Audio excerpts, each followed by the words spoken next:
everybody, and welcome back to the Tangle podcast and the Tangle YouTube channel.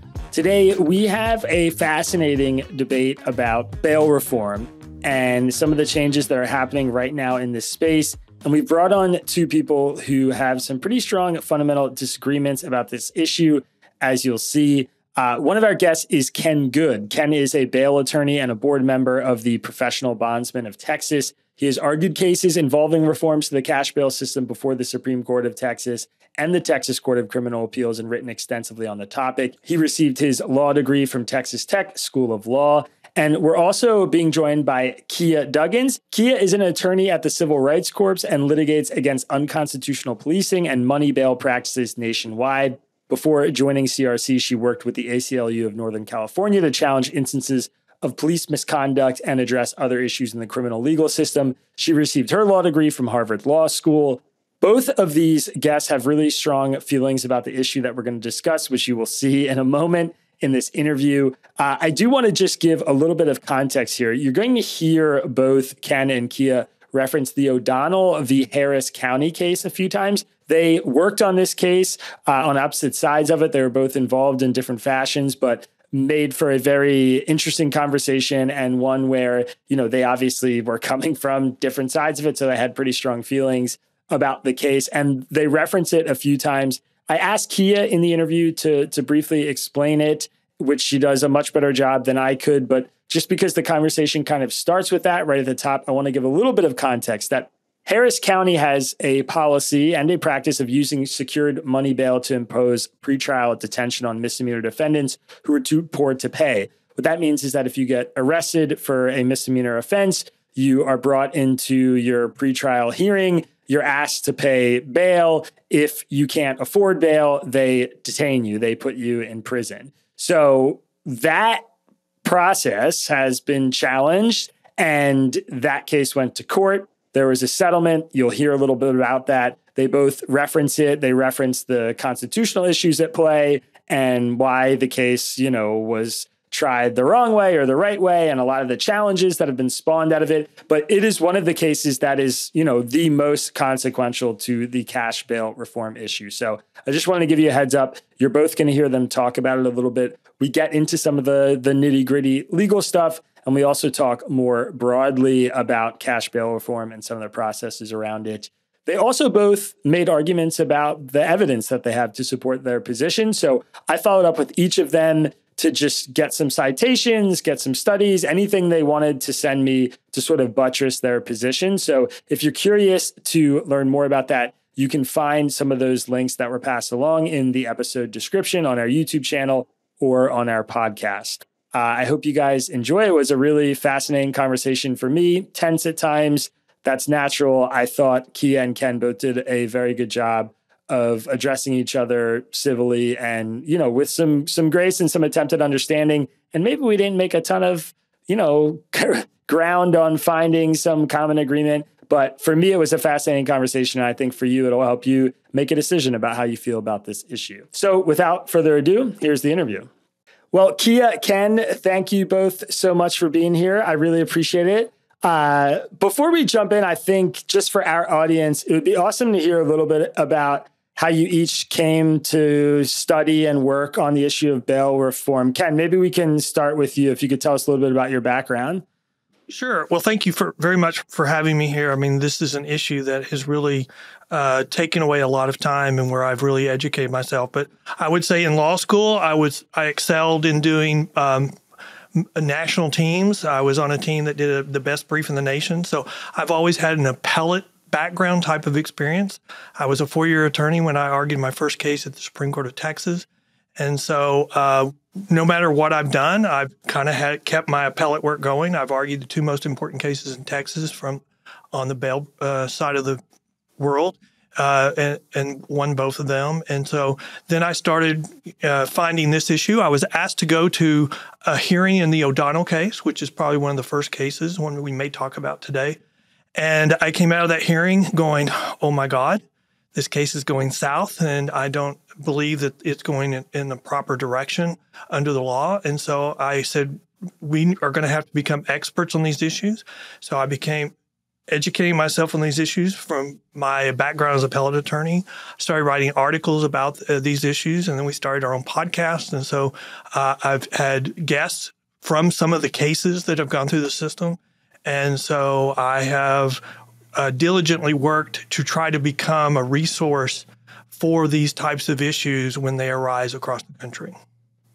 Love it. And Kiah, what about you? How did you come to work on bail reform issues?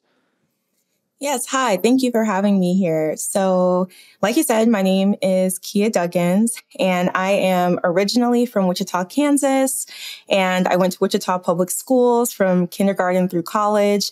And then I eventually went to and graduated from Harvard Law School. And now I work at an organization called Civil Rights Corp, where I litigate cases against police abuse and pretrial detention nationwide. And what brought me to this work is very personal. I'm a descendant of enslaved people who have been exploited economically and physically by our criminal legal system for hundreds of years. And to put a finer point on it, on the day that I took the LSAT exam, which is required to get into law school, my uncle was detained pretrial, was killed on the same day that I was there to take my LSAT. So my family has been very personally affected by pretrial detention and by the harms of the criminal legal system. And I went to law school to help remedy some of those harms and make sure that other people don't experience it. And Civil Rights Corp is actually the organization that filed the O'Donnell lawsuit that Ken just mentioned. And the goal of that lawsuit was to make sure that people who are charged with misdemeanors, but who are legally innocent, do not sit in cages pretrial simply because they cannot afford bail. And we actually were able to win that case. And studies since the O'Donnell decision came down have shown that crime has actually gone down in Harris County since the O'Donnell decision happened. So that's what brought me here, and I'm really excited to be here today. Thank you, Kiah. That's a great segue to my first question. I mean, there's so many different angles, I think, and pros and cons about how to address bail reform, you know, what kind of issues you're weighing when you make policies around bail reform. And I'm definitely going to give both of you a chance to share how you frame it in your own minds. But obviously, oftentimes the issue comes back to crime. And Ken, I know that one of your core arguments is that you feel like there's evidence that, you know, a lot of the bail reform policies that we've seen in the United States have led to a rise in crime. So I want to start there. Maybe if you could specify what kinds of crime you're saying have been driven by bail reform, and then maybe what kind of bail reform specifically we're talking about when you make that argument. Sure. I think I'm going to, I've thought about that question recently, and I was thinking, when I started discussing these issues, it was from the O'Donnell case. And I want to express a little bit about that in a minute, but let's focus on the question. And that was all about misdemeanors. So I would say if you looked at the body of stuff that I've written, you would say that Ken would focus on misdemeanors as the source of the problem. But I don't believe that's true. I would say anytime you have reforms that take away accountability for whatever crime, that you are going to have a rise in crime. I did a podcast recently with the sheriff from Coleman County in Alabama, which is the Schultz versus Alabama case. And they had an injunction in place that they lived under for 4 or 5 years until it was reversed. But that was on felonies and misdemeanors. And he said all crime went up across the board until that injunction was lifted, and then they got a handle on it because they reintroduced accountability. And so, and then I would just go back and say, as to Kiah's point about O'Donnell, it looks like we're just going to have a fundamental disagreement on O'Donnell about whether it was won or whether it's even been successful, because I don't know how many times a judge can be reversed in a case. O'Donnell, it wasn't one time, it wasn't 2 times, it was probably 5 or 6 times. And the Fifth Circuit, in the most recent analysis of O'Donnell, said it should have never been filed in federal court. And so to say that that was a success And you can't even argue that it's continuing to be a success. I mean, that's at the very least disputed. You've got the monitor saying it's okay. But even after I pointed out some issues on failure to appear rates, they've even backtracked and said you really can't determine the failure to appear rates from O'Donnell. And then you've got the DA issuing a report saying, no, the failure to appear rate is much worse, recidivism is much worse. And then the police officers unions issuing a report saying it's at least 75%. There's a Harris County Court Watch saying it's on average 80% for the last 2 years. And so it looks like we're just going to have a fundamental dispute about whether even O'Donnell is successful, because if we can't acknowledge that there are different conclusions on that, at the very least, it's hard to have that type of discussion because we're just going to get stuck on describing jails as cages. We can't ever have public safety. And that I just fundamentally disagree with that. Really quick, Kiah, I want to give you a chance to respond to that. But first, maybe if you could just give the outline of the O'Donnell case. I mean, I have some familiarity with it, but I imagine that a lot of our listeners probably don't. So we'll do a little bit of the Star Wars thing here and work backwards and go back to the beginning really quick. I think that would just be helpful for people who are listening. Yes, of course. So an overview of what the O'Donnell case was about. So this is a case in Harris County, Texas. Harris County is the county that Houston, Texas is located in. And it has, I believe Harris County is the third largest county in the United States, but feel free to correct me if I'm wrong on that. But it's a relatively large county. And what the case was about is that before the case was filed, people who were legally innocent but accused of misdemeanors would receive a money bail amount. And to be clear for all the listeners, what money bail is kind of like a security deposit saying, if you pay this monetary amount, that means you're promising to return to court. So if you do return to court, we will return your deposit of money bail back to you. So that's kind of how money bail operates in a nutshell. And in Harris County, Texas, people who were accused of misdemeanors were given money bail amounts. And if they could not afford that money bail amount, then they were held in a cage pre-trial. Once again, these people are legally innocent. They had not been convicted of a crime yet. And so our case in O'Donnell was basically to say that it's unconstitutional to hold people in jail simply because they cannot afford this relatively arbitrary money amount that has been set in their case, especially when they haven't been convicted of anything. And so the claims that we brought were related to equal protection, procedural due process, and substantive due process. And the case resolved in the plaintiff's favor in that now people cannot be held in jail simply because people who are charged with misdemeanors in Harris County cannot be held in jail simply because they cannot afford a money bail amount. And it's led to the pretrial release of many people.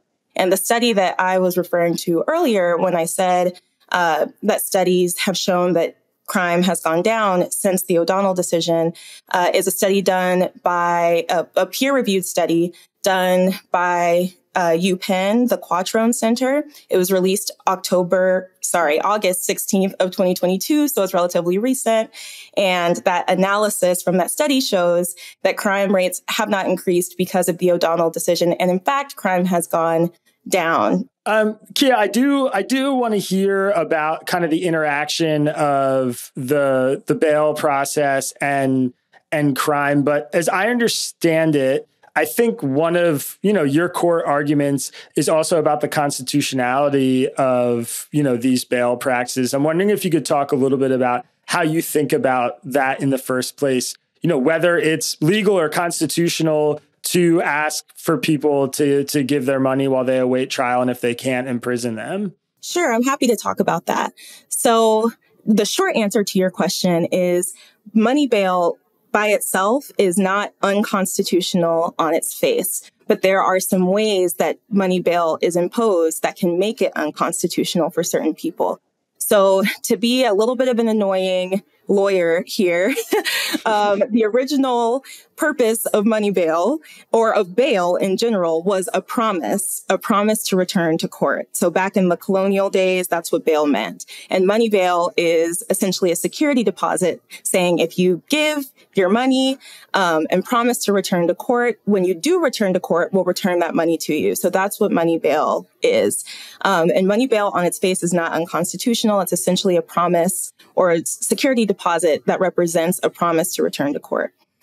The constitutional claims that Civil Rights Corp brings in its class action bail cases are claims related to equal protection, substantive due process, and procedural due process. So equal protection comes up because you might have two people who have the same charges and have the same money bail amount, but one person can afford to pay that money bail amount and they get released, and one person cannot pay that money bail amount because they can't afford it and they get detained. And so that creates an equal protection issue for indigent defendants or defendants who don't have a lot of money, because two people who had the same situation got treated differently. Substantive due process is basically the idea that we all have a fundamental right to pretrial liberty. And so I think the best way to describe this is kind of the general idea that we are all innocent until proven guilty, and none of us should receive punishments until we're proven guilty. And when people are receiving a bail amount, they are pre-trial, which means they have not been convicted of any crimes yet. So that's substantive due process. And then procedural due process, finally, I'm wrapping up this lecture that I'm sure some people don't want to hear. But finally, with procedural due process, that's the argument that there has to be procedures in place to ensure that people's constitutional rights are protected. So some of those procedures include having an attorney representing you at your bail hearing, or being able to present evidence about why you are not a flight risk or not a safety risk, and being able to confront the evidence from the government and cross-examine the evidence from the government to say, to challenge it and say that you do not need to be detained pre-trial as a legally innocent person. So those are the three legal claims that we bring against bail systems when they start detaining people simply because they cannot afford their money bail and for no other reason. Ken, I'm curious to hear, your response to that, but, to put a fine point on it, how you think about the constitutionality or the legality of imposing cash bail on people, separate from, I understand that you think it's a sound policy that's effective at reducing crime. And I do want to talk a little bit more about that, but I'm curious about that core question too, of whether you feel like there's strong constitutional grounds to impose bail and why. Well, I do agree with what Kiah has said about the three issues that generally are raised in this type of litigation. And I will even point out, I think at the time that the O'Donnell case was first filed, these issues had not been settled. And, there was some question about what the result would be. But I would say on your question, the constitutionality, the Constitution sets the floor. Here's what everybody must have from a constitutional basis. And above that floor, then the states, the communities, they can do what they want. And I think where I come from a different perspective is I think that sometimes Kiah and the Civil Rights Corp is arguing that the floor is much higher than the floor. The arguments that they've been making since O'Donnell have been reversed, I think, essentially at every Court of Appeals now. The 11th Circuit has ruled bail is substantively constitutional. The 5th Circuit has ruled that bail is substantively constitutional. And so the floor is, like she has acknowledged, bail is constitutional. So it can't go away just because it exists. And I think on the procedural due process, I think the great example of what that argument is would be the O'Donnell case itself. O'Donnell used bail schedules. So your bail was set pursuant to a schedule. And where the problem was that a person who was poor had no opportunity to say, hey, I can't afford that. I need to have that amount lowered. And so the problem under the Constitution is there was no procedure in place for them to say, I need a deviation, because the judges would say, you can't talk. Anything you say will be used against you. And so But what we have found out since is once those procedures are put in place, then it goes to a very low standard of review. That's the reason why, even in the O'Donnell case, that Rosenthal got in trouble. She issued a preliminary injunction. It went up on appeal, was reversed. She issued a second one, went up on appeal, and was stayed. The reason why O'Donnell is in place now is because of a settlement, not because of any finding from the Court of Appeals. In fact, the settlement encased procedures that had been reversed by the Fifth Circuit. And so since then, the Daves case has completely reversed O'Donnell and said it should have never been filed. And so I understand that we're arguing about O'Donnell because that's the big claim to fame, but it has no standing in the legal world. It has been completely reversed. The only reason why it's in existence today is because of the politics. The politicians don't have the will to go into the court and say, let's set that aside because the court says you have no jurisdiction and there's no basis. This case should have never even been brought in federal court. Every case since then they have lost, even the Booth case, which just was on the issue of whether they should provide counsel at the bail hearing. That was just dismissed in the last 60 to 90 days, and they didn't even appeal that case. A quick follow-up to that. I'm just curious. I mean, do you find, at least in your work that you do or in some of these counties, you talked about like some of the sheriffs and the law enforcement you talk to, that cash bail is an effective way to actually get people to show up for court? I mean, the way Kiah explained it is sort of this like deposit that you put in, you're supposed to get your money back when you show up. The people who can't do that end up going to jail. Obviously, once you're detained, those people are showing up for court. But do we have evidence that, requiring that cash as a means to get people to return is actually necessary, or that most people will come back and show up for their court date, even if there isn't a cash bail requirement? Yes, I think that there are. But I will, I'll even say that there are some alternatives that get close to the private surety system, but those systems like the DC system are so expensive. I've done a podcast with a former attorney general from DC, and he said if they had to vote on it again today, it would never pass because it's so expensive. So, but I will say the private surety bail system has the lowest failure to appear rate of any system in place. Anything else is at least double that, or even worse. I mean, I think we would agree that if Harris County, we can disagree with whether it's right or not, but if we should be able to agree that if there's an 80% on average failure to appear rate for all misdemeanors in Harris County over 2 years, that's not good, because criminal cases, you can't get a case resolved if they don't come to court. You have to put the case on hold until they return. So, and also, I think we don't give the private industry credit for the special sauce that they have that makes them so successful. I mean, nobody likes the private industry bail system. If they could get rid of it, it would. It's been around for 200 years for a reason. And it does one thing and does it very well. And it's a personal relationship industry. It gets relationships with defendants. And if defendants can't go to court, and we know it, we go get them because we have an incentive and we take them to court. We do things that the public sector could never do. And then we have this one thing that the public sector doesn't have, and that is when there's a failure to appear, the private industry has an incentive to get that person back and get their case back on track. And they have time limits on that in Texas. And so that gets the case back on point quickly and gets cases resolved more quickly that no other system has. If it's just a simple release, which is what I would call no bail, zero bail, anything or a personal bond, then that's just a warrant that goes down to the warrants department. And usually that means they have to commit another crime. And then the bail industry gets the family involved. And you know what? The family involvement is the biggest impact on getting people to turn around and become productive citizens. By removing the private industry, we're taking away family involvement. Kiah, I'm curious how you think about that question of the effectiveness of bail in the context of, getting people to appear in court, whether it's a good incentive, whether it's a functional incentive. How would you respond to some of that? Yeah. So some of the statistics, Ken, that you cited, I would love to see the sources for those, but we can get into that another time. But the short answer to your question is that there are many effective ways to get people to court, such as providing transportation to court or giving court date reminders.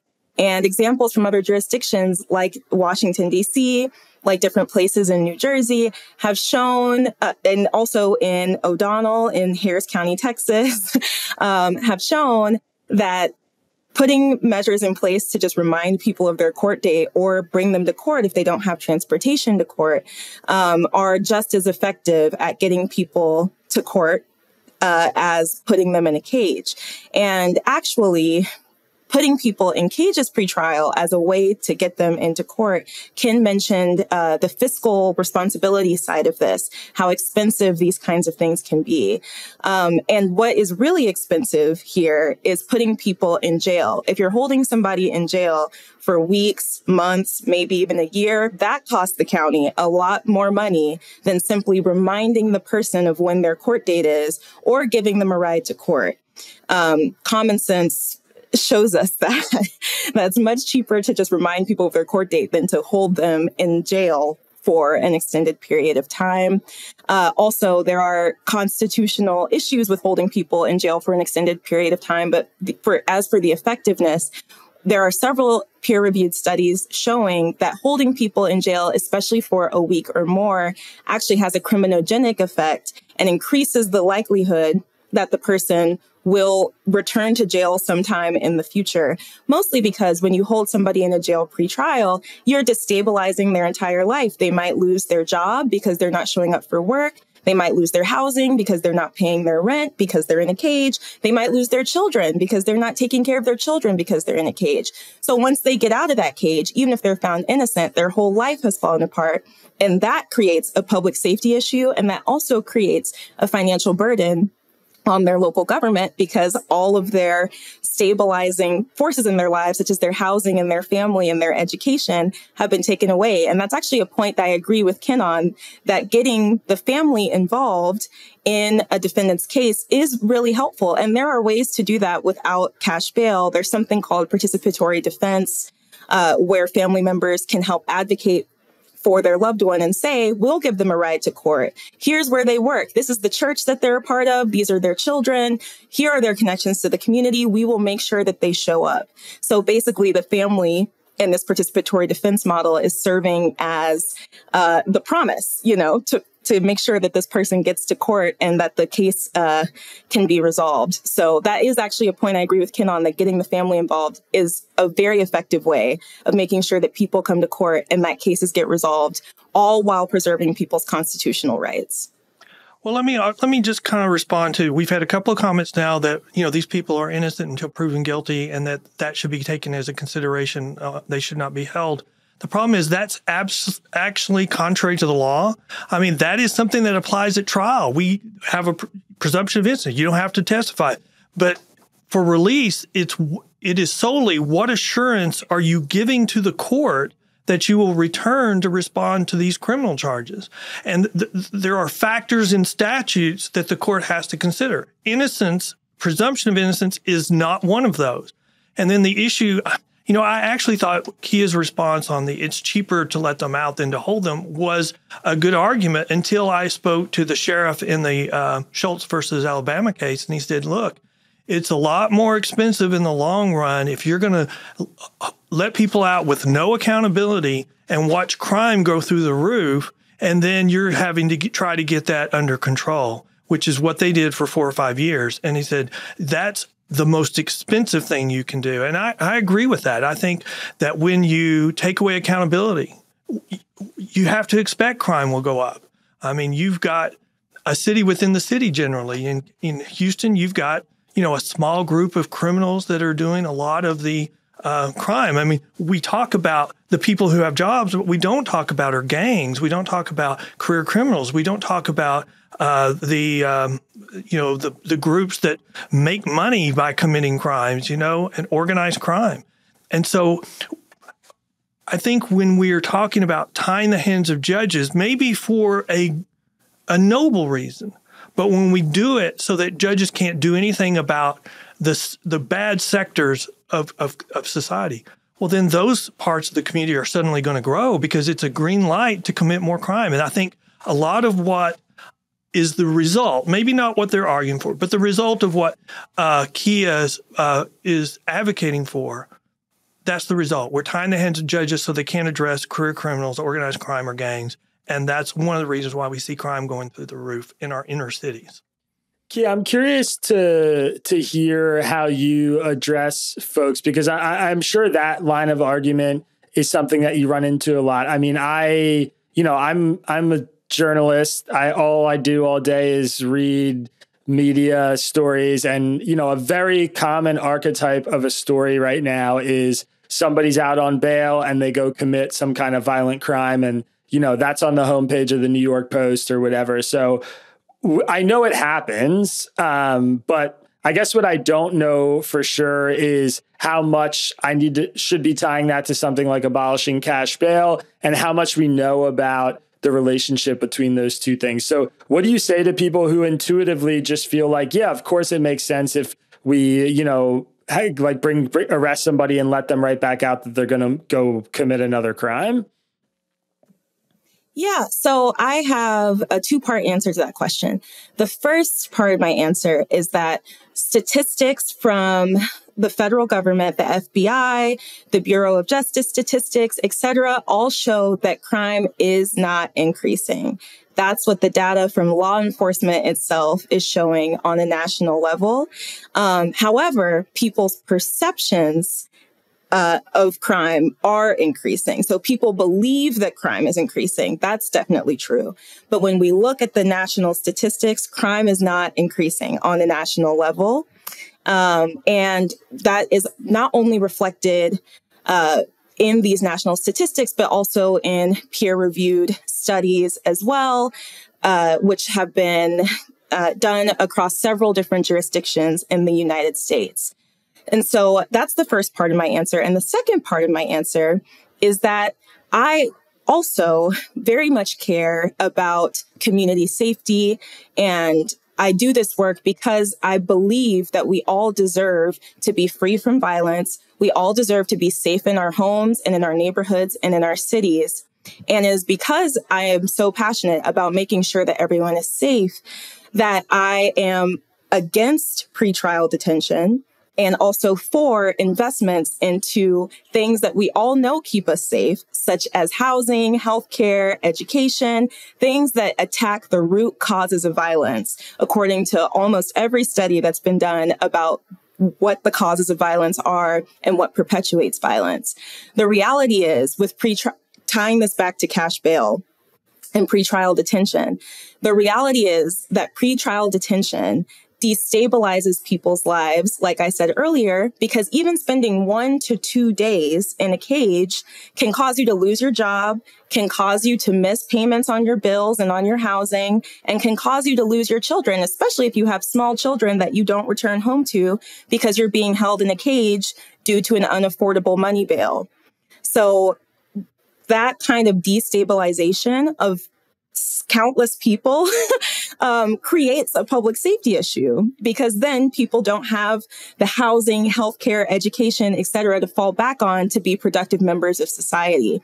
So releasing people pretrial and investing in the foundations of what prevents violent crime, again, such as housing, healthcare, education, livable wages, things that we all, I think, can agree are great for human beings, is a way to prevent violence. So I do just want to emphasize that crime is not increasing. People's perceptions of crime are increasing. And it's, as we're nearing an election year, it's important to point out that saying that there's so much violent crime, especially in inner cities, as Ken said, is a dog whistle to get people to vote for them. And it's also a dog whistle that has racial undertones, basically saying that Black people are dangerous and we need law and order to get them under control. And that kind of messaging is not new. It's been used since slavery. It's also used more recently in the 1990s with Bill Clinton and Hillary Clinton and their super predator rhetoric that led to mass incarceration that we see today. That's a dog whistle to get voters out. But the statistics and the data are clear that crime is not increasing.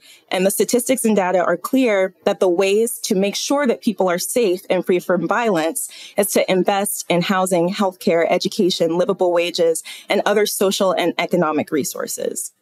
Kiah, really quick, I just want to follow up on that briefly. Obviously, or I'm assuming that the argument that you're making is that we're seeing crime come down while we're seeing bail reform or cash bail being, proliferated, basically. Because obviously, if cash bail is increasing and crime are going down, that would kind of undermine the argument you're making. Yes, so I can point to some specific examples here because that's exactly right. To tie the crime rates to bail reform and what's really going on when we have bail reform, what's going on with the crime rates. So as I mentioned earlier, Civil Rights Corp had the O'Donnell case in Harris County. And then we also have a case called Urquidy in California. And in both of those cases, the DAs, DA Ogg in Kim Ogg in Harris County, and also a DA in Yolo County in California, self-published reports about crime rates increasing because of bail reform. But we've had experts, data science experts, review the data and actually find that crime has either remained stagnant or has decreased in the case of Harris County since bail reform has happened in the form of our lawsuits. And there's also been, in addition to having data science experts explain that crime is either remaining stagnant or going down after bail reform, there have been peer-reviewed studies done by several different institutions over several different years across several different jurisdictions that show that when there's bail reform, crime rates do not increase. That is the conclusion of peer-reviewed scientific research, as opposed to the kinds of reports that Ken references, which are reports that are made by district attorneys or by police officers, as opposed to by third-party data scientists who are analyzing the data in a scientific peer-reviewed way. Ken, I want to get your reaction to two things. I know there's a lot there in the last couple of questions, or in that answer from Kiah. One is the argument that, detaining someone while they're in pretrial and how destabilizing that is for their life.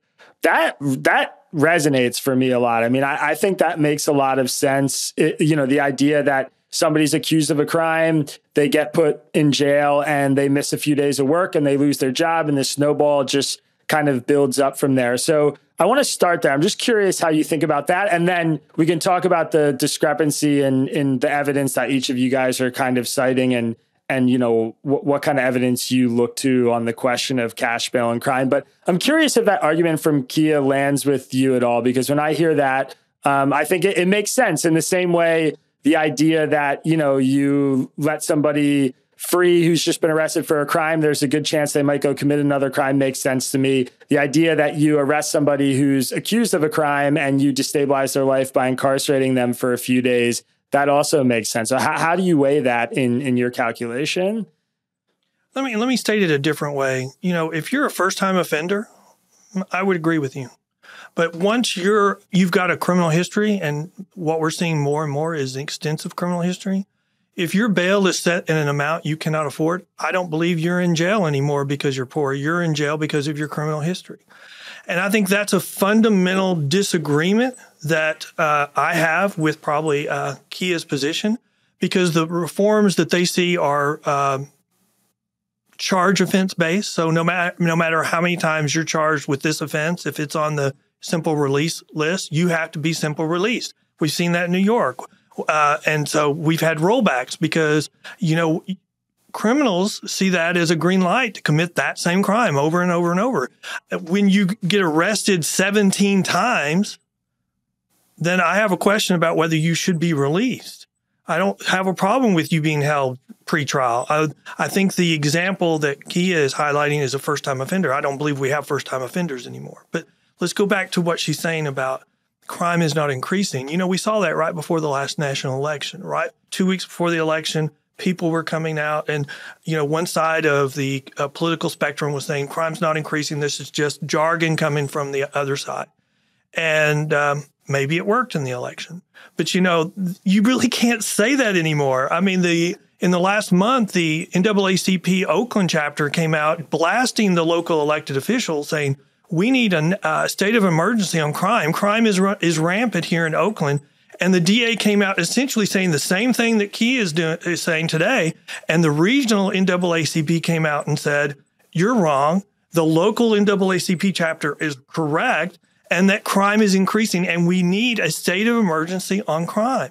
And so I don't think you can say that you can't say crime's not increasing anymore. When you have rampant shoplifting, where stores can't withstand $25,000 a day of shoplifting, and they're closing shop. I've never seen stores closing because of public safety issues, where you've got the Nancy Pelosi federal building in San Francisco sending an email to all the federal employees that work there. Do not come to work from home. It is not safe to even walk from your car or to drive to work and walk into the building. I mean, you can't, I've never seen that before. And now you see San Francisco there was an article yesterday, in the last 6 months, 3 buildings have sold, one for 25% of its value, one for 40% of its value, one for 50% of its value. I mean, I wrote an article that's called The 4 Phases of the Spiral of Death for our largest cities. And those are all interconnected, and they all get traced back to crime, and those all get traced back to, we've decided to go down the road of simple release. And that is no accountability. We're releasing people with a green light to commit more crime. It creates chaos. You cannot overcome the chaos because you've created a system where you can't do anything to people who don't show up for court. And as a result, you end up having to dismiss crimes. The Yolo County DA, I did a podcast with him, and he said misdemeanor crimes in California have an 80% failure to appear rate. Statewide, you can't do anything to them if they don't show up for court. So you only get people to come to court that are doing it voluntarily. Other people see it as, hey, no problem. Nothing's going to happen to me. I can do it again. And that's what you're seeing. I mean, it's hard to have a discussion when we don't even agree crime's increasing and one side says the other side's a dog whistle. And here's the stat that says it's not a dog whistle. 50% of murders in the United States are being committed against young Black males. In our inner cities, it's even a higher number. And somehow and the people who are murdering them are generally young Black males as well. And we have turned that whole debate, and we've somehow created that we have to cater to the murderer and ignore the victim. And that's where we are right now with the policies that are being pushed. To briefly respond to a couple of things that Ken said. I'm sorry, Isaac, I know you're trying to keep us on track here, but just a quick response. First to the last comment you made about murder victims being disproportionately Black males. To be fair, victims of crime are disproportionately Black people. And again, as I said, I care about safety. I care about making sure that everybody is free from violence and is able to live safe, healthy, and productive lives. And as we know, the root causes of violence are often lack of resources, lack of economic opportunity, lack of education, lack of stable housing, lack of health care, including mental health care. That lack of resources is what causes a lot of violence to occur, most violence to occur, according to most studies about the root causes of violence. And so in an effort to make sure that people can remain safe and free, my argument is that we need to invest resources such as housing, healthcare, education, etc., into places where crime is affecting people. Because to be fair, to Ken's point, there are certain neighborhoods, although nationwide, statistically, crime is not going up. There are specific neighborhoods in the nation where crime is high, where violence is high, where people are not safe. And those neighborhoods are often under-resourced, as you could imagine. Most of the neighborhoods that have all of this violent crime are not neighborhoods that are upper middle class or rich. They're neighborhoods that have been significantly divested from in terms of housing, healthcare, education, and other crucial resources that are necessary to human thriving. So preventing violence has to do with investing those resources and has nothing to do, according to all of the statistics I've cited, with pretrial detention. And I do just one last point that I want to make, or one last sentence I want to say, is that the national crime statistics that I cited are from the FBI, which I would not consider to be a leftist source at all. It is the Federal Bureau of Investigation saying itself that crime on a national level is not increasing. But in the specific neighborhoods where crime is increasing, we need to invest resources there. I do want to make one point. I think we have an important concession here. And, my lawyer's coming out. I apologize. But, Kiah said that disproportionately black people have crime committed on them. The point that's missing is, by and large, the group that's committing the crime is from the same demographic. So we have a disproportionate amount of crime being committed on black people by black people. And the other point I would make is the point about the lack of resources. I mean, that sounds really good, and we should be spending more resources because we've already failed families. We've already had schools fail. We've had drugs running epidemic in our inner cities. But the problem is that is not an alternative to our criminal justice system. I don't want to take offense when someone says you're just playing a dog whistle. I don't want to, you're a dog whistle, or when somebody keeps saying cages over and over. But if you want to simplify the argument that's being made, it's like, you commit murder, here's your house, don't commit another murder. If they commit another one because we have no other plan, I guess we're just going to give them a summer home. I mean, that's not an alternative. That's not a way to fix this system. It's just, with all due respect, it's just rhetoric. There's no alternative. Well, I think, there's obviously a middle ground between, providing resources for people and taking someone who's a murderer and saying, here's a house, don't worry about a murder. I mean, I think there's an ocean between those two things. So, I'm curious about finding that spot that's between those two ideas, or even, which side of that kind of framing we should be leaning into. I'm going to ask this question for both of you, but obviously in sort of a slightly different framing, or in reverse, I guess, really. Kiah, I want to start with you. I mean, tell me about a situation where maybe you feel like pretrial detention is warranted, or does that situation exist? I mean, Ken is, pointing to what I imagine are often outlier examples. Maybe they're more common than I think, but maybe an example where someone's been arrested 17 times and released 17 times. That person comes back into a courtroom. They've gotten arrested for the same crime. Do you think that person should be held for pretrial detention? I mean, how do you think about those instances where, maybe it seems more obvious, like the community safety is really at risk by letting this person go?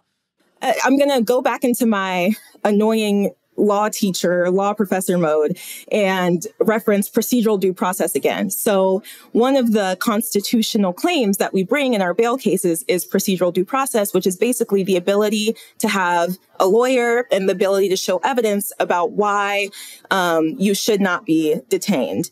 And what that, in a nutshell, can be called is an individualized determination. And so the argument that places like Civil Rights Corp, where I work, are making is that, or the argument that we are making is that every single person who is arrested should be able to have an individualized determination to determine with evidence whether or not it's necessary that they should be detained pre-trial. And it might come out in that individualized determination that the evidence is looking pretty bad for this person. They look like they're going to be a threat to the community. They need to be detained. But the point is that there needs to be that kind of a hearing with evidence presented, with legal representation, et cetera, to make sure that we are only detaining the people who are flight risks or safety risks to their communities. And so to answer your question of when should a person be detained, the constitutional answer to that question is after an individualized determination through a constitutionally adequate hearing where a person has had the opportunity to present evidence and be represented by counsel and also confront the evidence of the other side. Also, just a quick point about the person who's been arrested for the same thing 17 times. Oftentimes, people are arrested and released 17 times because they can afford to pay their money bail. And so they're getting arrested. They pay their money bail. They get out. They commit a crime. They get arrested. They pay their money bail. They get out. They commit a crime. Or sometimes people get arrested multiple times after being convicted multiple times. So they get arrested. They get convicted. They serve a year in prison. They get out. They get arrested. They get convicted. They serve a year in prison, etc. And that, to me, is damning to our criminal legal system because it's showing that it's not working. If a person is able to pay money bail and get released 17 times, if a person is incarcerated and released 17 times, it's showing you that that incarceration is not reforming the person, is not preventing violence. And so that's, to me, an argument against the effectiveness of incarceration and against the safety value of money bail. And so to answer your question, I believe everyone should have an individualized determination of whether or not there's safety risk, where there's evidence, where there are lawyers, where we can make a determination as opposed to just slapping a money bail amount onto their probable cause affidavit and saying, if you can't pay that, you're going to jail.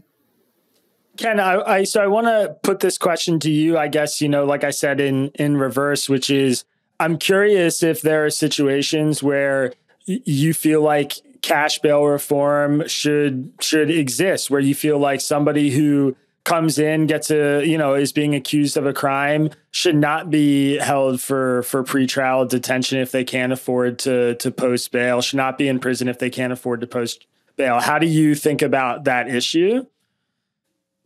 Well, I've been an attorney for over 30 years, and showing the wear from it, I guess. But, in the Texas legislature, where I spend a lot of time during the session on these types of issues, there's always some type of bail reform bill pending. And the ones that are good for the system, we support. SB 6 went through the legislature 2 sessions ago, and it had a lot of strengthening of the criminal justice system and underscoring or strengthening accountability. And I completely supported those measures, and it passed. I mean, the problem I have with what Kiah was just saying is the arguments that she's making have been rejected by the courts.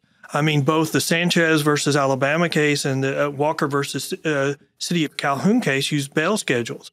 And, the arguments they're making about those should be overturned and you should have those things were rejected.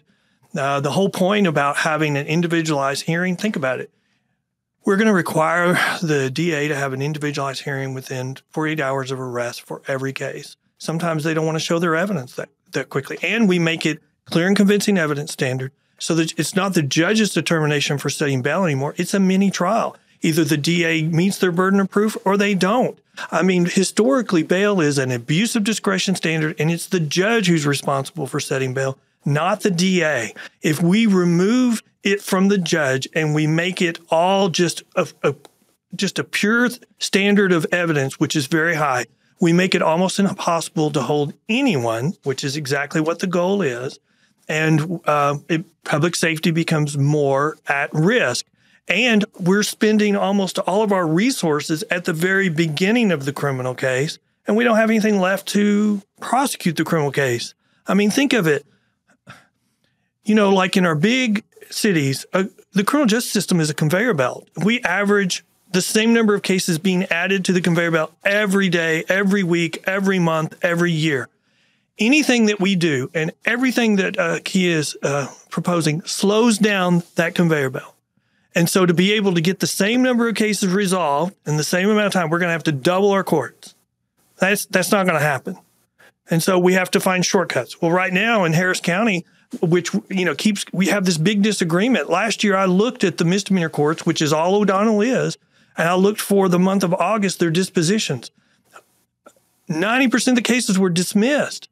I mean, that's a collapse of the criminal justice system. We're keeping it from a total collapse by dismissing over 90% of the cases. Harris County is not a shining light. It's driving policy in Texas to the opposite direction.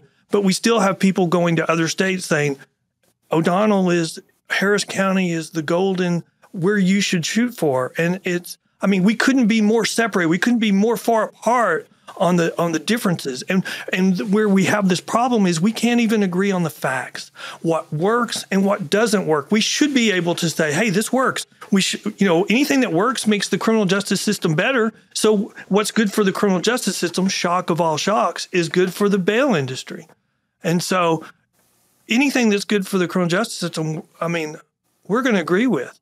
But these policies, and they are policies that they're trying to impose by court fiat, and they've now been rejected at every turn. They only have 2 cases pending at the Supreme Court right now, and they're on procedural issues. They're not even making the constitutional issues anymore at the Supreme Court. They're just doing procedural stuff. And so I guess it's just to keep their donors engaged that they're doing stuff, because they've raised over $30 million to raise these arguments that have all been rejected by the courts. I want to focus just a little bit here, Kiah, because I want to get your response. And I know we're about at time and have to wrap up here in a minute. But how do you weigh that calculation? Because I do hear a real calculation in there that Ken's talking about, which is, say we decide that we're going to give every person who comes before the court this full understanding of the evidence at play and deciding whether we should be holding them for pretrial detention or not. We're going to overwhelm the system. And the result of that is going to be there's a much higher likelihood that people who may commit crime again are going to get released out on the street right away. How do you navigate that calculation in your mind when you hear Ken making that argument? Yeah, so these questions are often posed to me as a trade-off between constitutional rights, public safety, and also judicial efficiency.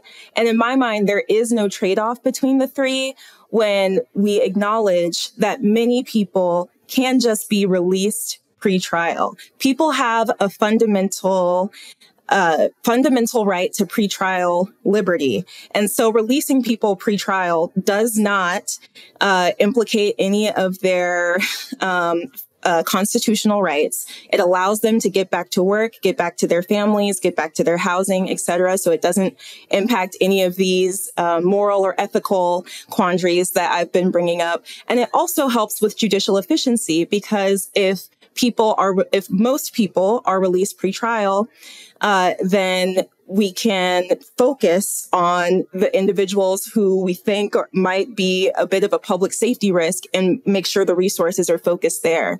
And I want to be clear that releasing people pretrial is not dismissing their case. People who are pretrial have not been convicted of anything yet.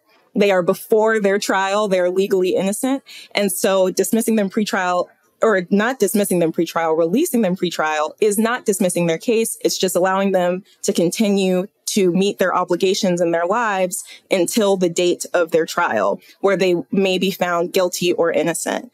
And so this public safety rhetoric that Ken continues to talk about is, just to be clear, statistically inaccurate. Crime rates are not increasing, not even in places where there have been bail reforms. This is according to the FBI and according to several peer-reviewed studies that I'm happy to send to you, Isaac, later if listeners want to look at them and read them themselves. And the real way to keep people safe and to keep our community safe is to make sure that people are housed, fed, educated, connected to their families, connected to their communities, have transportation to be able to get to court. So that way people's lives are stable and resourced, and they are less likely to commit crimes in the future. All right. In a lot of ways, we're repeating the same mistakes we made in the 60s. In the 60s, we felt safe. We started being more forgiving. We started releasing more people from jail. We saw crime increase. And we're now having the exact same thing happen. And the only other thing I would say is, Kiah keeps saying that fundamental right to release. So that's a constitutional right to release, which has been rejected by the courts, which means that local jurisdictions can decide what they want and without violating the Constitution. She keeps coming back to say they have no choice because it's a violation of the Constitution. Those arguments have been rejected. And I know we've heard several times, we have peer-reviewed studies. I'm just going to say, hogwash. That's just political rhetoric. And we shouldn't have political rhetoric. We should be able to agree on these simple things about whether crime is increasing, but we can't. It's just hogwash. I have a dog whistle, and she wants to give a free house to everybody that commits a crime. That's ridiculous, and we haven't had a good debate. Sorry. Well, look, I think that there's some real solid ground and tension that exists here between your arguments. And, I'll certainly give both of you a chance to send over, any evidence that you have for your positions on the relationship between bail reform and crime that we can include in the episode description of our YouTube video and the podcast, because I'm sure people are going to want something that's, offers a little bit of clarity for them. And, I feel and see the contentiousness on this issue, but I think that, there are real pros and cons that people as citizens have to weigh. And you guys have articulated, your respective sides, and people are going to have to make up their minds on a lot of this stuff that, comes down to what makes the most sense to them when they hear your arguments up against each other. I don't want to frame anybody's perspective here as wholesale hogwash on either end, because I think fundamentally you both have an interest in preserving, the safety of the members of your community that you care deeply about, and you have different ideas about how to get there. But I appreciate you sharing them. We have to wrap up here. I'm going to give you both just really quickly 60 seconds. I'm curious. I know because of the interest we've gotten in this topic, people want to know what's kind of coming down the pike. So Ken, maybe I can start with you. What you're watching in this space over the next few months, the next few years, what cases, what issues you're keeping an eye on that you think people need to know about that might change, the legal or political framework of this issue? Well, first, thank you for having me, and Kiah, thank you for having this discussion. I know I get frustrated at times. I don't mind having any argument, or discussion sometimes. But this is a passionate issue for both sides. What am I looking forward to in the coming months? There's two cases pending at the U.S. Supreme Court. One is Davis versus Dallas County, and the other one I just call the little case because I can't pronounce the last name because it's from Louisiana. Both of these cases are from the Civil Rights Corp. They're on an issue of abstention. We call it younger abstention, and so the Fifth Circuit ruled that these types of cases cannot be filed in the Fifth Circuit anymore. And so I think these cases give the U.S. Supreme Court the opportunity to take that rule and apply it to the nation. And so we could be having this issue addressed on a very large basis. I think the briefs are due on the 23rd of this month and the 25th of the month, and then the court will make a decision on whether to grant the petition for cert. Probably the most, if we were going to make a bet, probably I'd say there's probably 60% chance they just deny cert. But if they grant cert, I don't think it's a good positive thing. I think with the current Supreme Court, it would take it and try to get rid of this litigation nationwide. So that's probably the number one thing on my radar going forward right now. And also, probably what's going on in L.A., they just issued a study that says zero bail is an option, but when you read the study, it says the trade-off is increased crime. So there's a study right there that says the trade-off is increased crime, and we just need to put up with it, and a higher failure to appear rate. So there's a recognition right there. But we're saying, oh, it's an alternative. It is an alternative. You always have alternatives. They're just bad alternatives. The last thing I would say is the current trajectory is not sustainable. So we will have a course correction, because what's going on in our urban cities, you're seeing our mayors are the first ones that are come out and say, this is not sustainable. We need a state of emergency on crime.